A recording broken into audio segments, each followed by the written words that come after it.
태초에 하나님이 천지를 창조하시니라. 오늘 우리에게 주신 하나님의 말씀은 요나서 3장 1절부터 5절까지의 말씀입니다. 구약 성경 1280면에 있습니다. 요나서 3장 1절부터 5절까지의 말씀입니다. 계시의 말씀을 봉독할 때에 하나님의 음성을 들으시기를 바랍니다. 여호와의 말씀이 두 번째로 요나에게 임하니라. 이르시되 일어나 저 큰 성읍 니느웨로 가서 내가 네게 명한 바를 그들에게 선포하라 하신지라. 요나가 여호와의 말씀대로 일어나서 니느웨로 가니라. 니느웨는 사흘 동안 걸을 만큼 하나님 앞에 큰 성읍이더라. 요나가 그 성읍에 들어가서 하루 동안 다니며 외쳐 이르되 40일이 지나면 니느웨가 무너지리라 하였더니 니느웨 사람들이 하나님을 믿고 금식을 선포하고 높고 낮은 자를 막론하고 굵은 베옷을 입은지라. 오늘도 성전에서 예배드리는 모든 성도들에게 하늘의 은총이 가득하시기를 바랍니다. 기독교 역사상 가장 위대한 사람이 누구냐 그러면 사도 바울입니다. 위대한 일들을 한 사람들이 많이 있지만 사도 바울은 모든 면에서 위대한 업적이 있습니다. 수많은 교회를 개척했고 또 이제 복음이 아시아에서 유럽으로 전하는 첫 번째 역할을 감당했고 또 이제 성경을 저술하기도 하고 이단과 싸웠던 사도입니다. 바울은 기독교 역사상 가장 위대한 사도였지만 그의 인생의 모든 일들이 항상 잘 됐던 것은 아닙니다. 2차 전도 여행 중에 아덴에서 복음을 전할 때의 일입니다. 여러분, 아덴은 요즘 말로 하면 아테네인데 아테네를 철학의 도시라 그러지 않습니까? 소크라테스, 플라톤, 아리스토텔레스 그 세 분 외에 많은 철학자들이 나온 곳인데 이 사도 바울이 아테네에 가서 이제 자신의 철학을 이야기합니다. 이 사도 바울도 가말리엘에서 배웠기 때문에 어느 정도 학문의 깊이가 수준이 있었던 사람인데 늘 아테네를 동경하다가 아덴에 갔습니다. 내가 아덴에서 어떻게 예수님을 전할까? 여기 철학 박사들이 많이 있는데 이분들에게 어떻게 복음을 전할까라고 생각하다가 그가 자신의 지식을 자랑합니다. 이 철학적으로 이야기합니다. 철학의 도시에서 철학으로 예수님이 이런 분이다라고 전했을 때에 그 결과가 어떻게 되었느냐? 성경에는 이렇게 말씀합니다. 그 이야기를 들었던 사람들이 사도 바울을 조롱도 하고 다음에 다시 듣겠다 하고, 조롱을 했다는 것이고 다음에 다시 듣자라는 것은 안 믿었다 이런 것이고요. 이 사도 바울이 가는 곳마다 교회를 세우고 많은 사람들에게 예수님의 구원의 기쁜 소식을 전했는데 아덴에는 기준에 훨씬 못 미치게 아주 작은 사람들에게만 복음을 전할 수 있었다는 이야기입니다. 철학적으로 했는데 열매가 가장 작았다는 것이지요. 여러분, 베드로는 공부를 많이 한 사람은 아닙니다. 갈릴리의 어부였습니다. 공부보다는 육체 노동을 하는 직업을 가지고 있었는데 예수님을 3년 동안 따라다녔지만 지식이 많은 사람은 아니었습니다.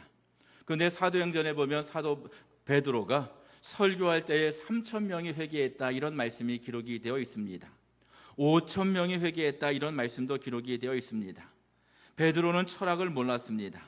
많은 지식이 있던 사람도 아니었습니다. 그런데 십자가의 사랑을 전할 때에 3,000명이 돌아오고 5,000명이 돌아왔다는 것이지요. 여러분, 베드로가 설교할 때에 능력이 나타난 이유는 분명합니다. 성령님의 역사하심입니다. 오순절 마가의 다락방에 성령께서 역사하셨고 또 성령께서 베드로의 심령 가운데 베드로가 선포하는 그 말씀 가운데에 능력을 베풀어 주셨습니다. 베드로가 설교했다라기보다는 성령께서 은혜를 베풀어 주셔서 그 자리에 있던 많은 사람들이 회개하고 예수님 앞에 돌아오는 역사가 있었다는 것이지요. 이 세계적으로 부흥의 역사들이 많이 있었습니다. 우리나라도 평양 대부흥운동이다 이렇게 이야기하는데 1907년도에 부흥운동이 있었는데 여러분, 이 부흥운동의 시작이 이런 것입니다. 평양 장대현 교회에서 1월 달에 부흥회를 하는데 하디 선교사님이 말씀을 전했습니다. 밤새도록 하나님의 말씀을 전한 것이 아니라 어느 정도 시간이 되었을 때에 간증의 시간이 있었습니다. 그때 어떤 성도가 나와서 자신의 죄를 고백하는데 성령의 은혜로 말미암아 죄를 고백합니다. 이것을 듣고 다른 성도가 함께 회개하고 나도 죄인이고 우리도 죄인이고 밤새도록 회개한 것이 평양 대부흥운동의 시작이었다는 것이지요. 여러분, 이때 우리나라 교인의 숫자가 2배 이상 증가했다 이야기하고 교회도 2배 이상 증가했다 이렇게 이야기해서 그때의 역사를 대부흥운동이다 이렇게 이야기합니다. 이 미국에서도 1차, 2차 대각성운동이 있었는데 이때에도 교회에 큰 부흥운동이 일어났습니다. 1차 대각성운동의 시작은 조나단 웨드워드라고 하는 목사님의 설교로부터 시작이 되었는데 설교를 들었을 때에 많은 사람들이 회개합니다. 설교를 들었을 때에 성령께서 그들의 마음을 만져주셔서 회개함으로 부흥의 역사가 나타나게 되었다는 것이지요. 물론 2차 대각성운동도 마찬가지입니다. 성령께서 은혜를 주시고 믿음을 주셔서 부흥의 역사가 나타나게 되었다는 뜻입니다. 이 선교와 부흥의 역사는 성령님의 역사이십니다. 복음이 전해질 때에 성령께서 은혜를 베풀어 주셔서 그 사람의 마음이 바뀌게 되었다는 것이지요. 여러분, 사람의 마음을 바꾼다는 것이 얼마나 어렵습니까? 우리가 지식으로, 말로, 여러 가지 것으로 좋은 것을 나눠준다고 해도 사람의 마음은 잘 바뀌지 않습니다. 바울처럼 공부를 많이 한 사람이 철학적으로 이제 지식적으로 복음을 전했을 때에도 그들의 마음을 바꾸지 못했다라는 것이지요. 하나님께서 함께해 주시고 은혜를 베풀어 주시고 성령께서 은총을 베풀어 주실 때에 사람의 마음이 바뀌게 된다는 것입니다. 여러분, 미국의 2차 대각선 운동의 핵심적인 인물이 무디이다 이렇게 이야기하는데 본래 무디는 예수님을 믿지 않았습니다. 구두 수성공 집으로 이제 취직을 했는데 사장님이 예수님을 믿어서 할 수 없이 교회에 가끔 출석하는 사람이었는데 어느 날 주일학교 교사가 신방을 와서 무디와 함께 말씀을 읽었습니다. 요한복음 1장 12절인데요. 영접하는 자 곧 그 아들의 이름을 믿는 자들에게는 하나님의 자녀가 되는 권세를 주셨다. 이 말씀을 읽자마자 무디의 마음에 큰 감동이 오게 되었다는 것이지요. 하나님이 살아계시구나. 하나님께서 역사하시는구나. 예수님께서 나의 구주이시구나. 십자가의 사랑을 느끼며 무디가 그 자리에서 회개하고 하나님 앞에 나아가 믿음의 사람이 되었다는 것이지요. 무디가 놀라운 성령의 체험을 한 이후에 많은 사람들에게 복음을 전하고 2차 대각성운동의 핵심적인 인물이 되었다는 뜻입니다. 여러분, 인도의 성자 그러면 썬다싱이라고 하는 사람이 기억이 날 텐데 이분도 많은 사람들에게 복음을 전했던 사람인데 본래 이분은 기독교 집안이 아니었습니다. 이제 그분이 학교를 가야 될 때에 부모님들이 할 수 없어서 기독교 학교로 보냈는데 그곳에는 기독교 학교밖에 없어서 할 수 없이 보냈습니다. 이 교사들이 늘 기도합니다. 썬다싱의 회심을 위해서 늘 기도할 때에 하나님께서 은혜를 베풀어 주셨습니다.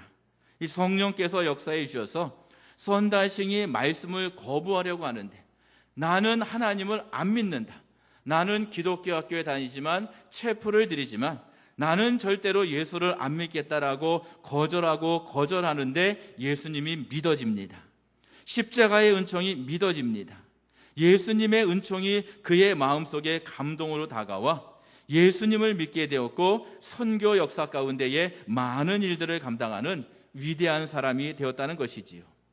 우리가 분명히 기억해야 할 것은 선교의 가장 핵심적인 것은 성령님의 역사하심이고 성령께서 역사하시면 그 일이 이루어진다는 것이지요. 여러분, 오늘 본문 말씀을 생각해 보십시오. 요나가 물고기 뱃속에 있었던 것이 2장의 이야기이고요. 이제 물고기 뱃속에서 밖으로 나와서 니느웨 성으로 가게 됩니다. 니느웨 성으로 가서 이제 하나님의 말씀을 전하는데 니느웨 성은 큰 성이었는데 사흘길을 걸어갈 길이다 이렇게 이야기합니다. 여러분, 우리가 하루 동안 몇 킬로를 걸을 수 있겠습니까? 그런데 사흘길을 걷는다라는 것은 굉장히 큰 성읍이고 인구가 12만 명 된다라고 성경은 말씀하고 있는데 이때에 요나가 하루길을 다니면서 이렇게 외칩니다. 40일이 지나면 이 성이 무너집니다. 그런데 가만히 생각해 보면 요나는 외국인입니다. 당시 니느웨 성이 그 지역의 패권을 잡고 있었고 강력한 나라였고요. 요나는 저 작은 나라에서 온 외국인이었습니다. 요즘 말로 하면 동남아에 못 사는 민족 가운데 한 사람이 한 젊은이가 서울에 와서 이 나라가 망합니다, 회개하세요라고 외치는 것과 비슷합니다. 그런데 놀라운 일이 일어납니다. 요나가 이렇게 외쳤을 때에 니느웨 성 사람들이 회개합니다. 더욱 놀라운 것은 요나가 정성을 다해서 외치는 것도 아닙니다. 여러분, 사람의 마음은 늘 바뀌지 않습니까? 좋을 때의 마음, 힘들 때의 마음이 바뀌고요. 어제의 마음과 오늘 마음이 바뀔 수도 있습니다. 요나의 4장에서 말씀을 보면 이런 말씀이 기록이 되어 있는데, 요나가 하루 동안 말씀을 외치기는 외쳤는데 니느웨 성이 멸망하면 좋겠다, 이런 마음이 있었습니다. 그래서 4장에 보면 니느웨 성이 보이는 높은 언덕에 올라가서 니느웨 성이 망할 것이다 라는 기대를 가지고 언제 망하나 구경하려고 준비하는 마음이 있었습니다. 여러분, 요나가 이런 마음으로 이제 40일이 지나면 이 성이 망합니다 라고 외쳤다는 것이지요. 오늘 말씀을 잘 생각해 보십시오. 니느웨를 싫어하는 요나가 하나님의 말씀을 외칩니다. 니느웨 사람들에게 요나는 특별한 인물도 아니었습니다. 그런데 왕이 회개합니다. 오늘 본문 5절부터 10절까지의 말씀에 보면 왕이 하나님을 믿고 금식을 선포하고 높은 자나 낮은 자나 굵은 베옷을 입으라고 명령합니다. 회개하는 마음으로, 참회하는 마음으로 하나님 앞에 나아갑니다. 또 7절 말씀에 보면 짐승들에게도 먹을 것을 주지 말라, 이런 말씀이 기록이 되어 있는데 짐승들도 금식시켰다라는 그러한 말씀의 의미입니다. 오늘 말씀을 해석할 때에 가장 핵심적인 것은 성령님의 역사입니다. 하나님께서 하셨다는 것이지요. 요나가 핵심이 아니라 요나를 통해서 성령께서 역사하셔서 결국 니느웨 성 사람들이 회개했다는 이야기입니다. 하나님께서 니느웨 성 사람들을 회개시키기 위해서 요나를 사용하셨다는 그러한 뜻입니다. 성도들이 평생 기억해야 할 신앙의 고백이 있는데 하나님께서 작정하시면 그 일이 이루어진다는 것이지요. 하나님께서 이루고자 하시는 일들은 그대로 이루어진다는 것입니다. 여러분, 이스라엘 사람들은 애굽에서 종살이를 하고 있었습니다. 노예였다는 것이지요. 그들에게는 무기도 없고 군대도 없고 힘도 없었습니다. 그런데 그들이 가나안 땅에 정착했습니다. 애굽 군대보다 강한 것이 하나도 없었고 가나안 사람들보다 강한 것도 아니었습니다. 그런데 결국 가나안 땅에 정착했는데 이스라엘 사람들이 출애굽해서 가나안 땅에 정착할 수 있었던 가장 분명한 이유는 하나님께서 작정하셨기 때문입니다. 하나님께서 힘을 주셔서 출애굽했습니다. 애굽에서 모든 어려움을 극복할 수 있도록 힘을 주셨습니다. 광야에서의 삶을 하나님께서 인도해 주셨는데 구름 기둥과 불 기둥으로 인도하시고 만나와 메추라기를 주셨습니다. 가나안 정복 전쟁도 하나님께서 힘을 주셨습니다. 여리고 성은 이스라엘이 아니라 하나님께서 무너뜨려 주셨습니다. 마커스 찬양 집회가 있습니다.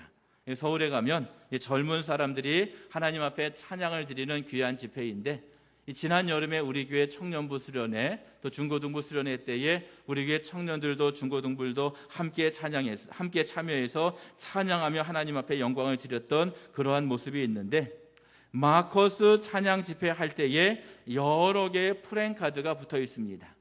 그 프랭카드 중에 하나가에 이런 문구가 있습니다. 문제보다 크신 하나님. 여러분 다시 한번 들어보시기 바랍니다. 문제보다 크신 하나님. 여러분, 이 의미가 무엇이겠습니까? 사람에게는 어렵고 힘든 일이 있습니다. 해결할 수 없습니다. 믿음이 없는 사람들은 저 일은 안 되는구나 이렇게 생각합니다. 그런데 하나님께서 작정하시면 그 일이 된다, 이런 의미입니다. 문제가 있습니다.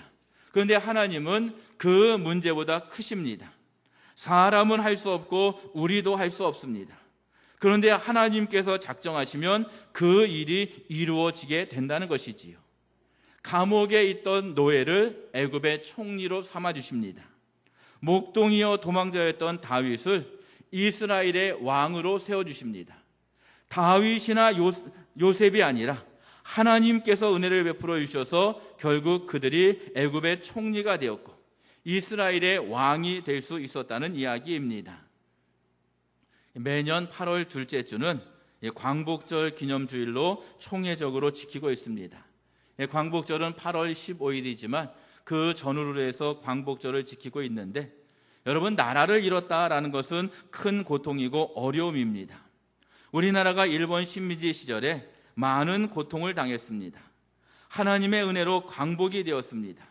우리 민족의 힘이 아니라 하나님의 은혜입니다. 일본이 미국에게 전쟁에서 패하는 바람에 어부지리로 광복의 기쁨을 누리게 되었습니다. 광복이 된 후에 우리나라는 놀라울 정도로 발전했습니다. 한강의 기적이다라는 말은 이미 오래전의 이야기이고요.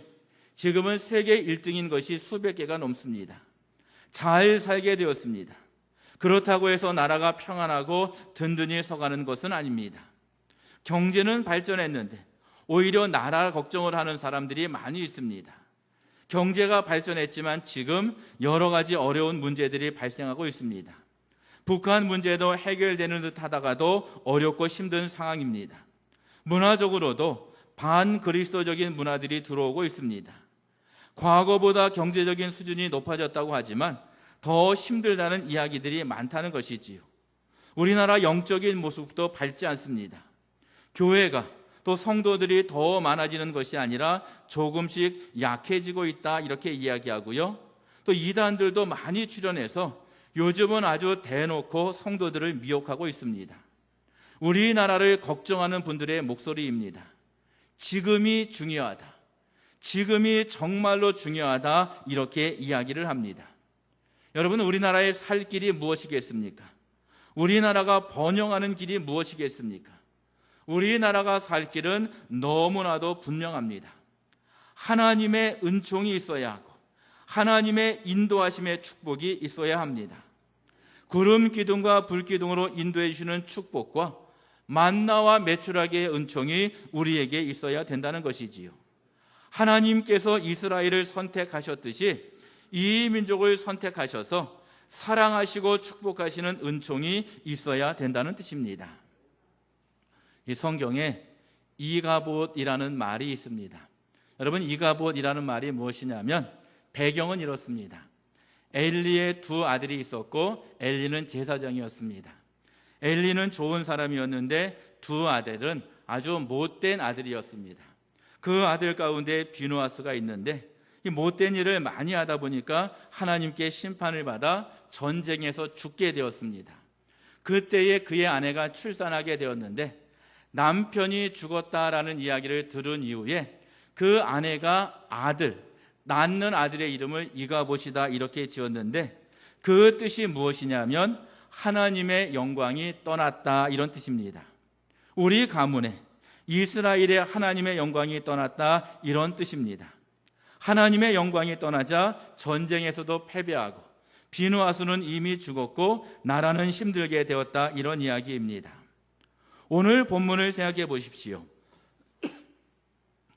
니느웨 성은 이가봇이 아니라 하나님의 은총이 임했습니다. 요나가 외쳤는데 왕과 백성들이 회개하고 하나님 앞으로 나아갑니다. 니느웨가 멸망해야 하는데 멸망이 아니라 다시 일어나고 하나님의 은총으로 회복되었습니다. 오늘 본문에서 요나의 역할이 무엇인가 라고 질문하면 하나님의 사자입니다. 하나님의 뜻을 전달해주는 일꾼이었습니다. 우리가 사는 이 시대에도 요나의 사명이 있는데 먼저는 하나님의 말씀을 외쳤습니다. 40일이 지나면 이 성이 무너지리라.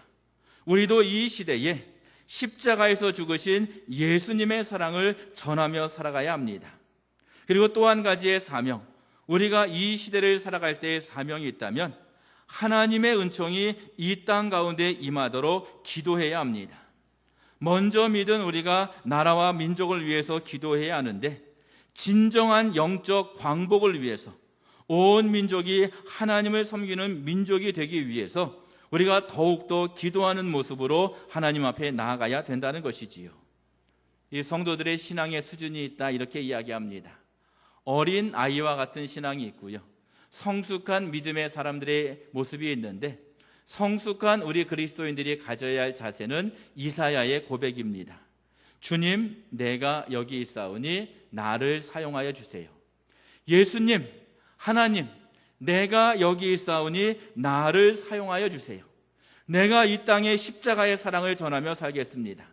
내가 이 나라와 민족을 위해서 기도하며 나아가겠습니다. 라는 고백이 성숙한 성도들의 고백이라는 것이지요.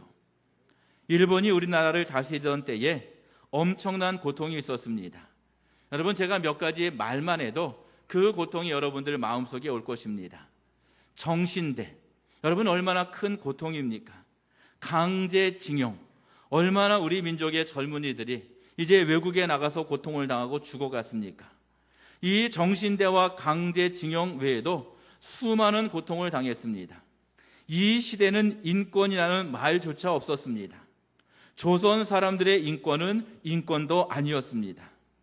지금 세계는 다른 나라를 식민지로 삼는 시대는 아닙니다. 그런데 지금 세계적으로 큰 고통을 당하는 나라들이 많이 있습니다. 여러분, 시리아 하면 생각나는 것이 무엇입니까? 내전이지요. 서로 싸웁니다. 그래서 수많은 난민이 발생해서 나라 전체가 고통을 당하고 있고요. 여러분, 베네수엘라 하면 무엇이 생각나십니까? 석유로 살다가 이제 석유값이 내려가자 많은 나라의 사람들이 이제 아주 빈민으로 사는 어려운 나라입니다. 여러분, 브라질, 아르헨티나 이런 나라를 생각하면 어떤 생각이 듭니까? 나라가 큰데 옛나라는 잘 살았던 때도 있었다고 하는데 지금 너무 어렵고 힘든 가운데 있는 나라들이 브라질, 아르헨티나, 또 아프리카의 빈국들을 생각해 보십시오. 그들은 정말로 어렵고 힘든 가운데 살아가고 있습니다. 우리는 지금 잘 살고 있지만 세계적으로 고통당하는 나라들이 많이 있습니다. 과거에는 잘 살았는데 지금 어려운 나라들도 많이 있다는 것이지요. 우리나라가 앞으로 어떤 나라가 되어야 되겠습니까? 여러분, 그 답은 너무나도 분명합니다. 하나님의 은총을 누리는 거룩한 나라가 되어야 합니다. 경제적인 고통, 윤리적인 고통, 영적인 고통이 아니라 하나님의 은총을 누리는 거룩한 민족이 되어야 합니다. 하나님의 은총으로 부흥하는 나라가 되어야 하는데 성도들은 이 일을 위해서 십자가의 사랑을 전하고 예수님의 사랑을 전하고 기도함으로 하나님 앞에 나아가야 될 줄로 믿습니다. 사랑하는 성도 여러분, 니느웨를 구원하신 하나님께서 이 나라와 민족을 구원하시도록 기도와 복음 전도의 사명을 감당하시는 귀한 성도들이 되시기를 우리 주님의 이름으로 간절히 축원합니다. 기도하겠습니다.